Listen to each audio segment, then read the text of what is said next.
The Atheist Debates Patreon project presents Fear is Learned. Is it wisdom? Hey everybody, hope you're doing well. Just a quick note before we get started. A content warning on this video. I'm going to show a video clip without any audio.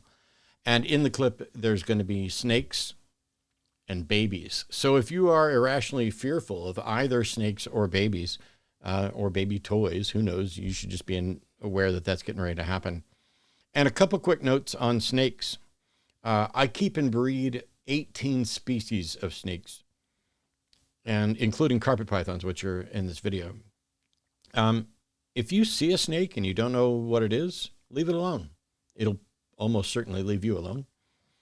And if you do know what it is, you should probably leave that one alone too. They just kind of want to be left alone. And even venomous snakes generally will just leave you alone. They don't chase people. They're not aggressive. They want to save their venom for food or threats. And so generally speaking, you can just leave snakes alone and you'll be fine.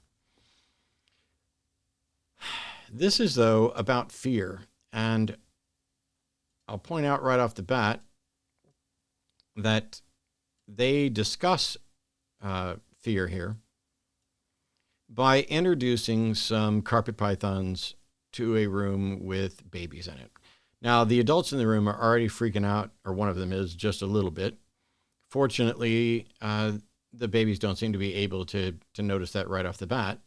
But the babies are just curious, and a good chunk of them would rather mess with their toys.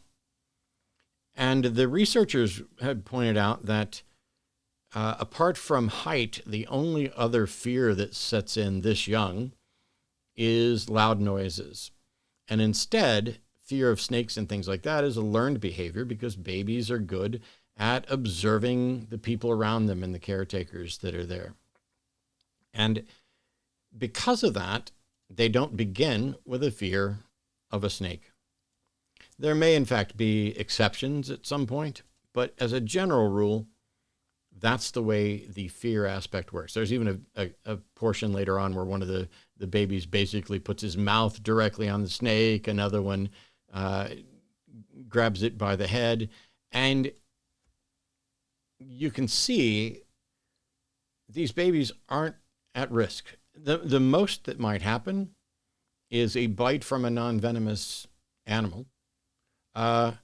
Or it might wrap around a child, but none of these are big enough to do it any harm, and there's adults there as well, and they have no interest in doing any of that, which is kind of thing. And so I know somebody out there's like, this is the Atheist Debates channel. Why are you talking about snakes? I'm not talking about snakes. I'm talking about fear. And I say that in part because we learn fears, and we can, in fact, unlearn some fears as well.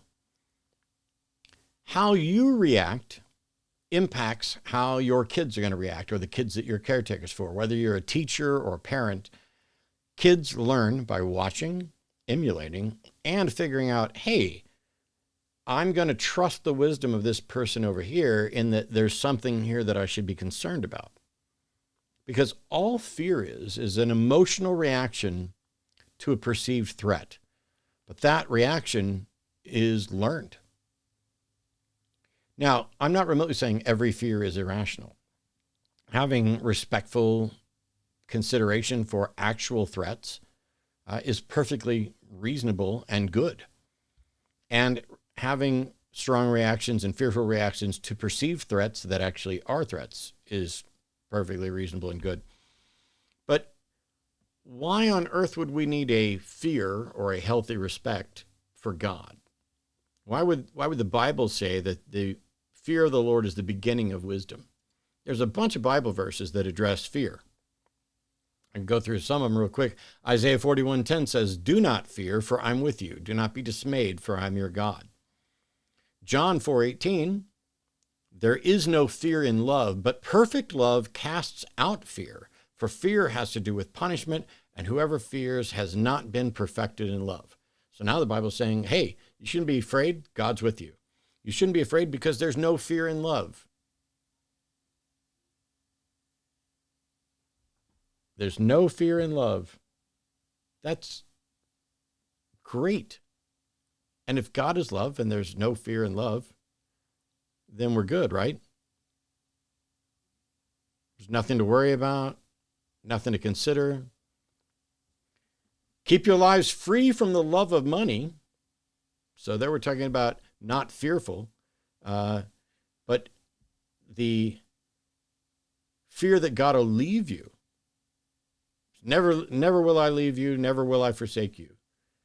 Be not wise in your own eyes, fear the Lord, and depart from evil. Hang on, that just said fear the Lord. And Proverbs 9:10, that was Proverbs 3:7. Proverbs 9:10 is the fear of the Lord is the beginning of wisdom, and the knowledge of the holy was understanding. And the fear of the Lord prolongs days, but the years of the wicked shall be shortened. It's almost like the authors of various books didn't necessarily have the same understanding about fear, about whether fear was something consistent with God, God's character, or love. See, kids do what they see their parents do. When I walked down the aisle at the age of 5 at a Baptist church in Gladstone, Missouri, and accepted Jesus into my heart, was I really convinced that I needed Jesus in my heart, or was I doing what the adults in the room were doing? I genuinely don't know, because I don't remember my views when I was 5. But when I became a teenager and I realized I probably didn't understand that stuff as well, I did it again. And so at some point, before I was 18, I'd probably made sure of my salvation to the best extent that I could, half a dozen times or more. And in the Southern Baptist community, it's rededicating your life. And it is a fear tactic, because God can kill and take you out. There's an amusing song called The Hand of the Almighty by John R. Butler. If you haven't heard it and you're not going to be bothered by harsh language, you should go look it up and listen to it. It's really good. But kids will stand, sit, pray, praise. They will show respect or disrespect, bravery or cowardice, love, empathy, fear, based on what the people around them, what the adults, what the seemingly wise around them do. Now, we were all messed up by our parents in some way or another. And all of you parents out there are absolutely messing up right now. It's unavoidable. But it's okay, because the job involves figuring it out. It involves correcting it and being supportive and nurturing, so that the kids don't merely learn fear and obedience and hatred, but also love and empathy and bravery and confidence, and how to distinguish between real threats and perceived threats. See, religions depend to some extent on fostering certain types of fear by presenting perceived threats, the threat of hell, the threat of a God that could send you to hell.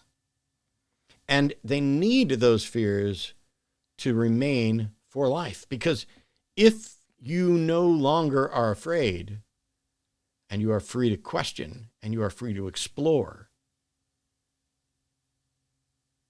those religious views may well vanish. Education and community support can help alleviate or eliminate those fears. Matthew 10:28 says, "Do not be afraid of those who kill the body, but cannot kill the soul. Rather, be afraid of the one who can destroy both soul and body in hell." Now, there's an interesting side note that has nothing to do with this video, but maybe in a later video. And that is that verse in Matthew suggests that your soul could be destroyed in hell, that your soul is not eternal. If you are already aware of the learned nature of fears, hopefully that little nugget adds an additional something to this video, so that you might, like and subscribe if you're not already subscribed, because at this moment we're really, really close to 200,000 subscribers here. And I generally don't talk about liking and subscribing in the video, but if that little nugget prompted some thought about whether or not your soul is eternal, or whether or not God can destroy it, or would destroy it, or is destroying it in hell, that's maybe another video. And if you'd like to see that video, dig in more on the biblical language, I'd be happy to do it.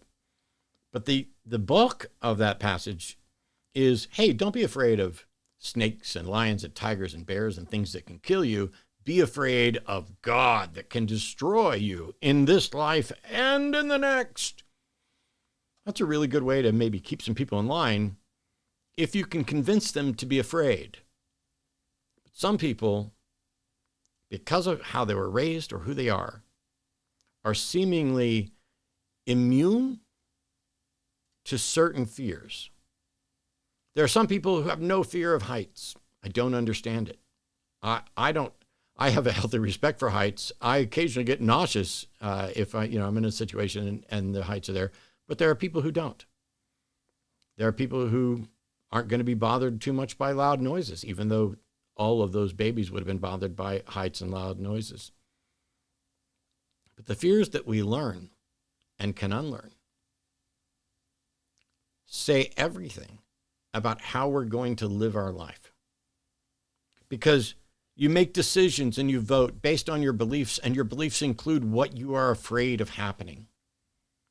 And this is how political parties exploit your fears by inventing boogeymen that don't accurately map to reality so that you can perceive a threat and act the way they want you to act. We can unlearn these behaviors.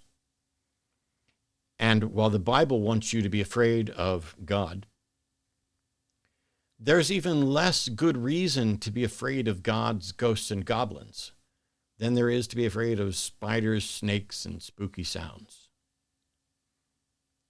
That's the thing to learn, and that's the thing to teach to help eliminate a fear-driven belief system. Thanks for tuning in. We'll see you next time. Bye-bye.